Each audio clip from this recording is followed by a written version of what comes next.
2 गज है दूरी, मास्क है जरूरी, तो रैली में नहीं है। कहाँ है चुनाव आयोग, कहाँ है स्वास्थ्य विभाग से संबंधित लोग, अधिकारी? सब भाजपा सरकार के सामने मुजरा गा रहा है। ये सवाल क्या कुंभ के मेले में नहीं हो रहा? जिस तरीके से तबलीगी जमात को बदनाम किया गया, ट्रेंड चलाया गया, रोहित सरदाना जैसे पत्रकार, अर्नब गोस्वामी जैसे पत्रकार लगातार टीवी में डिबेट चला रहे थे। अब कौन सा बम है ये? मोदी नमूना बम जो है, इसको क्यों नहीं रोक रही है? यही तो कोरोना बम है।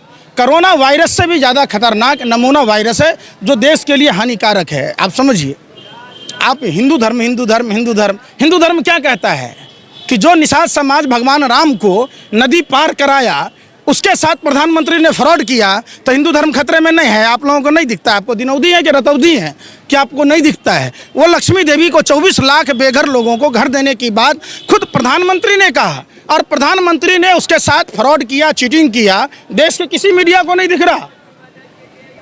कम से कम उसके साथ तो चिराग तले अंधेरा कर दिया आपने। कम से कम उस महिला को तो मकान दिया होता, बाकी 24 लाख लोगों को नहीं दिया। प्रभु श्री राम ने क्या कहा? जब प्रभु श्री राम के भाई लक्ष्मण जी मूर्छित हुए तो संजीवनी बूटी लाया गया, सुसैन वैद्य को बुलाया गया। चाहते तो रामचंद्र जी ताली थाली पिटवा लेते, दिया टॉर्च मोमबत्ती दिखवा लेते, लक्ष्मण जी को ठीक करवा लेते। वही कालनेमी राक्षस है भाजपा के लोग जो भगवा वस्त्र पहनकर हिंदू धर्म को बदनाम कर रहे हैं। समझना होगा देश की जनता को। क्यों टीका उत्सव चल रहा है, आपको तो खुशी महसूस होना चाहिए। अरे इसका बस नहीं चलता है, नहीं तो डीजे बजवा देगा। समझिए, इसका बस नहीं चलता है। इतना शनकी और मूर्ख प्रधानमंत्री, बेशरम और निर्लज प्रधानमंत्री, इतना अमानवीय और निष्ठुर प्रधानमंत्री, इसका बस नहीं चलता है। नहीं तो बड़े बड़े लाउड स्पीकर लगा देगा, साउंड बॉक्स लगा देगा, डीजे बजवा देगा। लाशों जिस लाइन में लगाने की बात कर रहा था, भाइयों एवं बहनों, मित्रों, मेरा तो सपना है अमेरिका और जापान के लोग वीज़ा के लिए अपनी बूढ़ी माँ को लाइन में लगा दिया, छात्रों को शिक्षा के लिए लाइन में लगवा दिया, देश की जनता को नोटबंदी में लाइन में लगा दिया, जीएसटी में व्यापारी भाइयों को लाइन में लगा दिया, देश के युवा बेरोजगारों को लाइन में लगा दिया, जिंदा लोगों को खाने के दाने के लिए लाइन में लगवा दिया। अब तो मुर्दों को भी लाइन में लगवा दिया, लाशों को भी लाइन में लगवा दिया। ये नहीं दिख रहा? नहीं, वो तो गुजरात मॉडल में तो बड़ा सब कुछ अच्छा चल रहा है। अरे तो 10 किलोमीटर लंबा 7 फीट ऊंची दीवार काहे के लिए बनानी पड़ी? उसी कुकर्म को ढकने के लिए ना। बिहार में 14 साल से डबल इंजन की सरकार है, आसाम में है, त्रिपुरा में है, उत्तर प्रदेश उत्तरांचल में है, हिमाचल हरियाणा में है, आप देखिए मध्य प्रदेश में है, सब जगह। अब तो लाशों की अंत्येष्टि के लिए भी लाइन में लगना पड़ रहा है। इसके जिम्मेदार देश के मौत के सौदागर प्रधानमंत्री, ये प्रधानमंत्री नहीं है, मौतों का सौदागर मंत्री है, जिसने पूरे देश को लाइन में लगा दिया। एक बात बताइए, आप मोदी जी कुछ भी करते हैं, आप हर चीज़ का विरोध क्यों करते हैं? एक बात सही बता दो, मान जाएंगे। आत्मनिर्भर भारत, जसोदाबेन की तरह हिंदू धर्म में 16वां संस्कार है शादी। आप समझो, अग्नि के फेरे 7 फेरे लेना कोई दस्तूर नहीं है, मांग में सिंदूर भरना कोई दस्तूर नहीं है। इस बात का प्रतीक है कि जिस महिला के मांग में सिंदूर भरा जाता है, उसका पति उसकी मांग ताउम्र पूरी करेगा। अग्नि के 7 फेरे इसलिए लिए जाता है हिंदू धर्म में कि 7 जन्म जीने मरने की कसम खाई जाती है। प्रधानमंत्री ने 1 जन्म में छोड़ दिया, नहीं दिखाई दिया। न बेचारी सुहागन रही, न विधवा रही, न कुमारी रही। पूरा देश आज जसोदाबेन की तरह हो गया, वो नहीं दिख रहा। हमारा धर्म नारी सर्वत्र पूज्यते की बात कहता है। रावण, कौरव और कंस ने नारियों का अपमान किया, इनका समूल नाश हुआ। तो प्रधानमंत्री नरेंद्र मोदी जी भी ने महिला का अपमान किया, इनका समूल नाश होना तय है। विश्व गुरु भारत में जब वैक्सीन बांटा जा रहा है, तो आप उस सारी चीज़ों से खुश नहीं हो रहे हैं क्या? अपने मुंह में ला ली या पहुना के मुंह में छाली। भारत के लोगों को वैक्सीन नहीं मिल रहा है। आप जाके पाकिस्तान अपने यार का बिरयानी चट करके आते हैं, कलकत्ता का बिरयानी नहीं अच्छा लग रहा, मुरादाबाद हैदराबाद का बिरयानी नहीं अच्छा लग रहा, जरूरी है पाकिस्तान जाके खाना? कौन है ये? भाजपा आरएसएस के लोगों ने पाकिस्तान का निर्माण कराया था 1943 में। अखंड भारत को खंड खंड किया था। सिंध प्रांत में धर्म के आधार पर विभाजन की बात की थी जिन्ना और गुलाम हुसैन इज़्ज़तुल्लाह खां के साथ। ये लोग पाकिस्तान प्रेम, इनका नेता आडवाणी जी जाते हैं जिन्ना के मज़ार पर चादर ओढ़ने। आप समझिए, ये जाते हैं बिरयानी खाने, ये जाते हैं पाकिस्तान डे पर लव लेटर लिखने, बधाई देने, यही जाते हैं हर बात में पाकिस्तान चादर ओढ़ने, माँ के लिए साड़ी लाने। एक तरफ आप ऐसी बात बोल रहे हैं, दूसरे तरफ बाबा रामदेव बोल रहे हैं ये सारे काम देश हित में हो रहे हैं। आप कैसे गलत समझ? लाला हरामदेव, देखिए, जो देश की आज़ादी में सावरकर का गोरे अंग्रेज जीजा और फूफा नहीं लगता था जो 60 रुपया महीना देता था। जिसने माफ़ी मांगा वो हो गया वीर, और जो सलवार पहन के भागा वो हो गया अमीर, और जो 5 लाख का बूट, 10 लाख का सूट, 1.5 लाख का घड़ी, 1.5 लाख का चश्मा, 1.5 लाख की पेन रखता हो वो हो गया फक्कर फकीर। क्या कहते हो यार। लाला हरामदेव का आपने देखा होगा, बच्चों कर रहा था। योग से अगर बीमारी ठीक होती, जब कोरोनिल की बीमारी की दवाई है, सारी बीमारियों की दवाई उसके यहाँ है, तो अपना 1.25 से 2 नहीं कर लेता। योग से बीमारी ठीक होता तो एम्स में बालकृष्ण और बाबा रामदेव क्या करने जाता लाला रामदेव भर्ती होने। जो आदमी साइकिल पर मट्ठा बेचता था उसने हिंदू धर्म से जोड़ दिया। देश का किसान का दूध 60 रुपये लीटर नहीं बिकता, उसका गौमूत्र 90 रुपये में बिक जाता है। लाखों बरस हिमालय की गोद से निकाला गया नमक, अगर बाबा रामदेव खोद के नहीं लाता तो नमक वहीं सड़ जाता। समझिए बात को। बाबा रामदेव ने कहा था, आप ही कह रहे, मैं तो उसको लाला रामदेव कहता, आपके लिए बाबा होंगे। तो उसने क्या कहा, बच्चों 25-30 रुपये का पेट्रोल डीजल चाहिए कि नहीं, 200 रुपये का सिलेंडर चाहिए कि नहीं।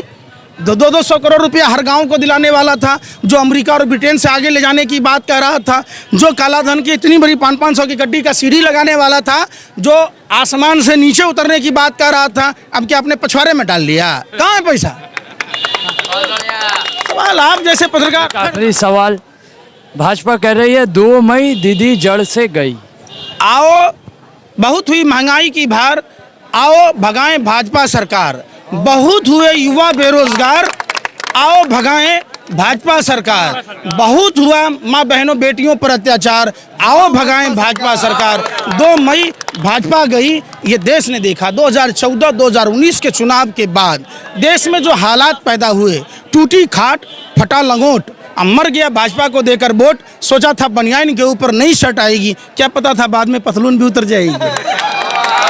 लोग इसके खिलाफ वोट दे रहे हैं, आप कह रहे हैं जा। शुक्रिया। ये थे पंकज श्रीवास्तव जी। बताओ ना, जिस पार्टी के पास अपना कैंडिडेट खड़ा करने के लिए नहीं है, जिस पार्टी के पास पोलिंग बूथ एजेंट नहीं है, वो आदमी चुनाव कैसे जीत सकता है। या तो आप जिताएंगे या तो चुनाव आयोग जिताएगा। जो 70 वोटर रजिस्टर्ड रहे वहाँ 171 वोट डलवा दोगे, और ईवीएम का नया फुल फॉर्म आप लोगों ने फिर वही बात। आयोग पर भी आपने सवाल उठा दिए, ये कैसे। चुनाव आयोग रखेल बनकर ठुमका लगा रही है, बीजेपी सरकार में नहीं दिख रहा। जब दिलीप घोष जैसे लोगों ने कहा कि ये आप समझिए बरमुड्डा पहनने की बात, 4 को ही गोली क्यों मारा, 8 को गोली मारना चाहिए। दिलीप घोष के जैसे नेताओं का ये देश क्या उनके बाप की जागीर है।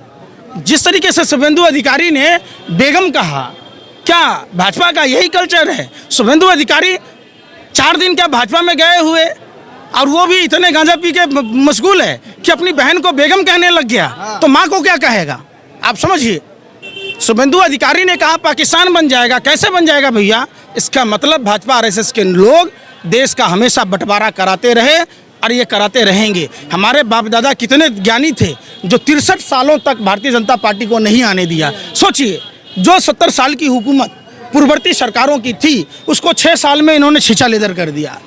अंधेर नगरी चौपट राजा, टकेसर खाजा टकेसर भाजा। आप देखिए ना, देश की हालात देखिए कहाँ पहुँचा दिया। इसलिए नहीं दिया, हमारे बाप दादा बहुत ज्ञानी थे जो उनको वोट नहीं दिया। हम लोग कितने अज्ञानी हैं जो इनको वोट दिया, 6 साल में क्या छीछा लेदर कर दिया। यही सवाल है, इसी सवाल पर चुनाव है। आखिर भाजपा को वोट देता कौन है। चुनाव तो अब 70% बनाम 30% चल। अरे कुछ भी नहीं चल रहा है। फिर आपको क्या बोला कि जितनी भाजपा सरकारों ने तकलीफ दी है, मोदी जी की सरकार ने, क्या कोरोना वायरस की आग में जैसे मोदी जी ने झोंका, तो क्या हिंदू समाज के लोग संक्रमित नहीं हो रहे। ये भारतीय जनता पार्टी की सोची समझी राजनीति, साजिश, षड्यंत्र और प्रयोग का नतीजा है कि देश को गर्त में ढकेला जा रहा है। इनके गुरु कहते थे MS गोवलकर, जो RSS के थे, 95% लोगों को गरीब बनाना। ये जानबूझकर देश को गर्त में ढकेल रहे। जो लोग 5 ट्रिलियन जितना बात मोदी जी ने कहा, आप देख लीजिए। रोजगार की बात की, रोजगार खत्म कर दी। इन्होंने शिक्षा की बात की, देश से शिक्षा खत्म कर दिया। स्कूल बंद है, दारू का ठेका चालू है। समझिए, इसने रुपया को डॉलर बनाने की बात की, डॉलर के बरोबर। इसने रुपये को गर्त में ढकेल दिया। इसने देश को $5 ट्रिलियन इकोनॉमी की बात की, विश्व गुरु बनाने की बात की, बेरोजगारी गुरु बना दिया। अब और अभी हाल में आपने देखा होगा, जो मोदी जी कभी स्कूल कॉलेज में पढ़े नहीं, परीक्षा पर ज्ञान पेल रहे थे। कह रहे थे कठिन प्रश्न पहले बनाओ, बस आसान सवाल बाद में। उस परीक्षा रद्द हो गया। जिस मोदी जी अगर वादे के सच्चे होते तो मोदी जी के भी बच्चे होते, तोता मोर से नहीं खेलते। जिस दिन से तोता मोर को खेले ऐसा पनौती आया, बर्ड फ्लू हो गया। ये देश का पनौती प्रधानमंत्री, मौतों का सौदागर, इसको होश कब आएगी पता नहीं। बहुत शुक्रिया पंकज श्रीवास्तव जी से सीधे बातचीत कर रहे थे। इस वक्त हम मौजूद थे न्यू मार्केट में, जहां पे पंकज श्रीवास्तव जी का राय आप लोगों ने सुना। आपकी राय क्या है नीचे कमेंट करके हमें ज़रूर बताएं।